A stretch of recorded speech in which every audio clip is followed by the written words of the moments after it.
Hello കൂട്ടുകാരെ, ഒരുപാട് നാളെ ശേഷമാണ് നമ്മൾ ഈ വീഡിയോയിൽ പ്രത്യക്ഷപ്പെടുന്നത്. എൻ്റെ കൃഷികളെല്ലാം ഉണങ്ങിപ്പോയായിരുന്നു. ഞാൻ ഒന്നേന്ന് എല്ലാ കൃഷികളും ഓരോന്നോരോന്ന് ചെയ്ത് വരുക. ഇപ്പം തക്കാളി നട്ട് ആ തക്കാളി ഉണങ്ങിപ്പോയി. പയർ നട്ട് പയർ പഴുത്തു തുടങ്ങി. അതിൻ്റെ മൂട്ടിലെല്ലാം ഇങ്ങനെ അസുഖങ്ങൾ പിടിച്ചെല്ലാം നഷ്ടപ്പെട്ടു പോയിക്കൊണ്ടേ ഇരിക്കുക. പിന്നെ തക്കാളി ഉണ്ട്, വഴുതന നട്ടിട്ടുണ്ട്. വഴുതന നല്ല അടിപൊളിയായിട്ട് കയറി വരുന്നുണ്ട്. ഇതൊക്കെയാണ് ഞങ്ങളുടെ കൃഷിയിൽ.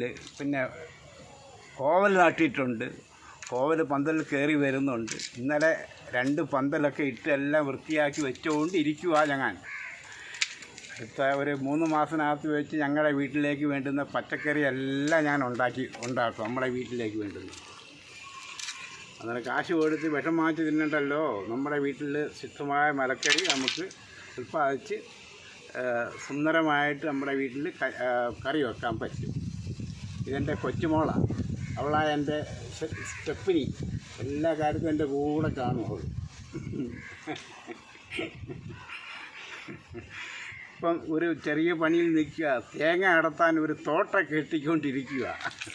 മരത്തിൽ തേങ്ങ അടത്താൻ വേണ്ടി ഒരു തോട്ട വെച്ച് വള്ളി കൊണ്ട് കെട്ടിക്കൊണ്ടിരിക്കുന്ന. ഇതൊക്കെയാണ് ഞങ്ങളുടെ പരിപാടികൾ. വീഡിയോ ആയിട്ട് ഉടനെ ഞങ്ങൾ പ്രത്യക്ഷപ്പെടുന്നതായിരിക്കും. Bye bye.